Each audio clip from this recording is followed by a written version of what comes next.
The servant. Gerasim returned to Moscow just at a time when it was hardest to find work, a short while before Christmas, when a man stick even to a poor job in the expectation of a present. For 3 weeks, the peasant lad had been going about in vain seeking a position. He stayed with relatives and friends from his village, and although he had not yet suffered great want, it disheartened him that he, a strong young man, should go without work. Gerasim had lived in Moscow from early boyhood. When still a mere child, he had gone to work in a brewery as bottle washer, and later as a lower servant in a house. In the last 2 years, he had been in a merchant's employ and would still have held the position had he not been summoned back to his village for military duty. However, he had not been drafted. It seemed dull to him in the village. He was not used to the country life, so he decided he would rather count the stone in Moscow than stay there. Every minute, it was getting to be more and more irksome for him to be tramping the street in idleness. Not a stone did he leave unturned in his effort to secure any sort of work. He plagued all of his acquaintances. He even held up people on the street and asked them if they knew of a situation, all in vain. Finally, Gerasim could no longer bear being a burden on his people. Some of them were annoyed by his coming to them, and others had suffered unpleasantness from their master on his account. He was altogether at a loss what to do. Sometimes he would go a whole day without eating. One day, Gerasim betook himself to a friend from his village, who lived at the extreme outer edge of Moscow, near Sokolnik. The man was coachman to a merchant by the name of Sharov, in whose service he had been for many years. He had ingratiated himself with his master, so that Sharov trusted him absolutely and gave every sign of holding him in high favor. It was the man's glib tongue, chiefly, that had gained him his master's confidence. He pulled on all the servants, and Sharov valued him for it. Gerasim approached and greeted him. The coachman gave his guest a proper reception, served him with tea and something to eat, and asked him how he was doing. "Very badly, Yegor Danilich," said Gerasim. "I've been without a job for weeks." "Didn't you ask your old employer to take you back?" "I did." "He wouldn't take you again?" "The position was filled already." "That's it. That's the way you young fellows are. You serve your employer so-so, and when you leave your job, you usually have muddied up the way back to them. You ought to serve your master so that they will think a lot of you, and when you come again, they will not refuse you, but rather dismiss the man who has taken your place." "How can a man do that? In these days, there aren't any employers like that, and we aren't exactly angels either." "What the use of wasting words? I just want to tell you about myself. If for some reason or other I should ever have to leave this place and go home, not only will Mr. Sheriff, if I can bake, take me on again without a word, but he will be glad to, too." Gerasim sat there downcast. He saw his friend was boasting, and it occurred to him to gratify him. "I know it," he said. "But it's hard to find men like you, Yegor Danilich. If you were a poor worker, your master would not have kept you 12 years. Yegor smiled. He liked the praise. "That's it," he said. "If you were to live and serve as I do, you will not be out of work for months and months." Gerasim made no reply. Yegor was summoned by his master. "Wait a moment," he said to Gerasim. "I'll be right back." "Very well." Yegor came back and reported that inside of half an hour he would have to have the horses harnessed, ready to drive his master to town. He lighted his pipe and took several turns in the room. Then he came to a halt in front of Gerasim. "Listen, my boy," he said. "If you want, I'll ask my master to take you as a servant here." "Does he need a man?" "We have one, but he's not much good. He's getting old, and it's very hard for him to do the work. It's lucky for us that the neighborhood is not a lively one and the police don't make a fuss about things being kept just so. Else, the old man couldn't manage to keep the place clean enough for them." "Oh, if you can, then please do say a word for me, Yegor Danilich. I'll pray for you all my life. I can't stand being without work any longer." "All right, I'll speak for you. Come again tomorrow, and in the meantime, take this 10 kopeck piece.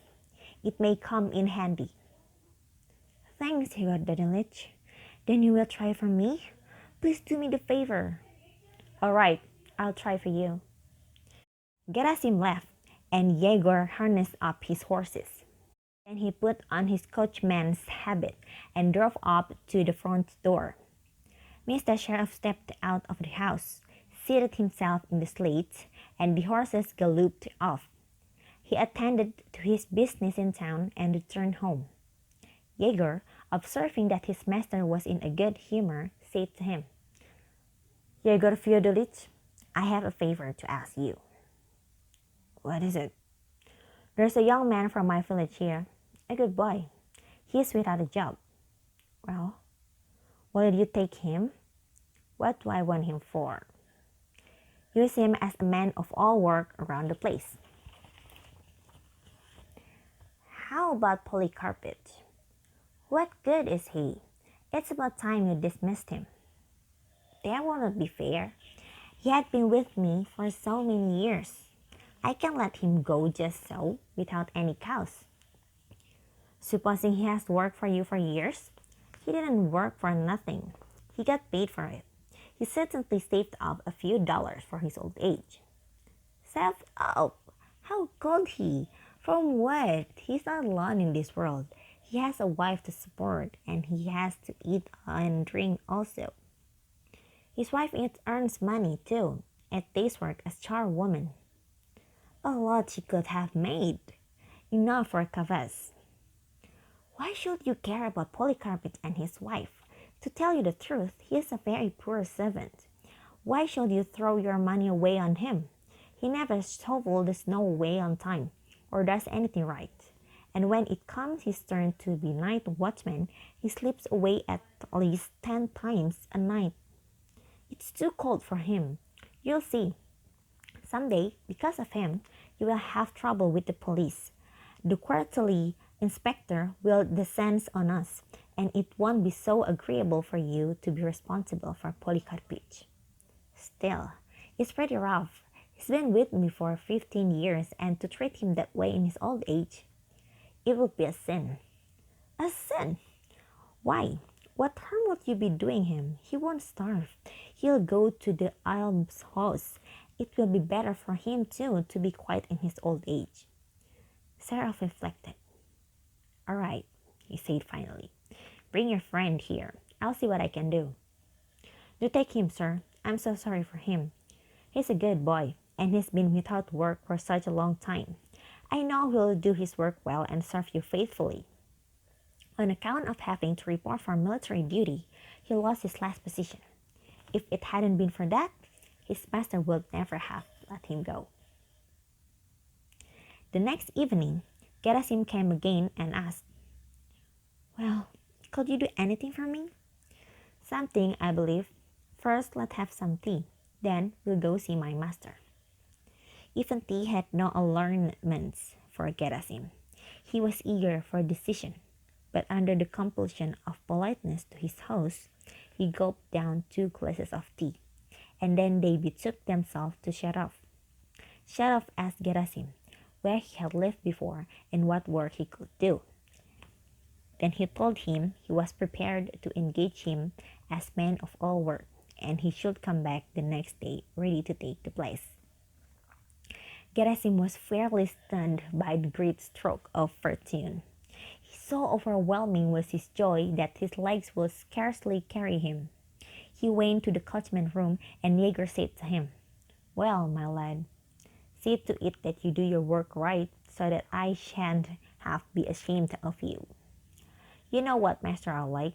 If you go wrong once, they'll be at you forever after with their fault finding, and never give you peace. Don't worry about that, Diego Dondelich. Well, Gerasim took leave, crossing the yard to go out by the gate. Polycarp's rooms gave on the yard, and a broad beam of light from the window fell across Gerasim's way. He was curious as to get a glimpse of his future home, and the panes were all frosted over, and it was impossible to peep through. However, he could hear the people inside were saying, "What will we do now?" was said in a woman's voice. I don't know," a man, undoubtedly Polycarpus, replied. "Go begging, I suppose." "That's all we can do. There's nothing else left," said the woman. "Oh, we poor people, what a miserable life we lead. We work and work from early morning till late at night, day after day, and when we get old, then it's away with you. What can we do? Our master is not one of us. It will not be worth the while to say much to him about it. He cares only for his own advantage. All the masters are so mean. They don't think of anyone but themselves. It doesn't occur to them that we work for them honestly and faithfully for years, and use up our best strength in their service. They are afraid to keep us a year longer, even though we've got all the strength we need to do their work. If we weren't strong enough, we'd go off our own record. The master not so much to blame as his coachman. Igor Danilych wants to get a good position for his friends. Yes, he's a serpent. He knows how to wag his tongue. You wait, you foul-mouthed beast. I'll get even with you. I'll go straight to the master and tell him how the fellow deceives him, how he steals the hay and fodder. I'll put it down in writing, and he can convince himself how the fellow lies about us all. Don't, old woman, don't sin. Sin? Isn't what I said all true? I know to adopt what I'm saying, and I mean to tell it straight out to the master. He should see with his own eyes. Why not? What can we do now anyhow? Where shall we go? He's ruined us. The old man burst out sobbing. Gerasim heard all that, and it stabbed him like a dagger. He realized what misfortune he would be bringing the old people, and it made him sick at heart. He stood there a long while, saddened, lost in thought, and he turned and went back into the coachman's room. "Oh, you forgot something?" "No, Yegor Danilych," Gerasim stammered out. "I've come... listen, I want to thank you ever and ever so much for the way you received me and all the trouble you took from me. But I can't take the place." What does that mean?" "Nothing. I don't want the place. I will look for another one for myself." Jaeger flew into rage. "Did you make to me fool of me? Did you idiot? You come here so meek. Try for me, and then you refuse to take place. You rascal, you have disgraced me." Gerasim found nothing to say in reply. He reddened and lowered his eyes. Jaeger turned his back scornfully and said nothing more. Then Gerasim quietly picked up his cape and left the coachman's room. He crossed the yard rapidly, went out by the gate, and hurried off down the street. He felt happy and light-hearted.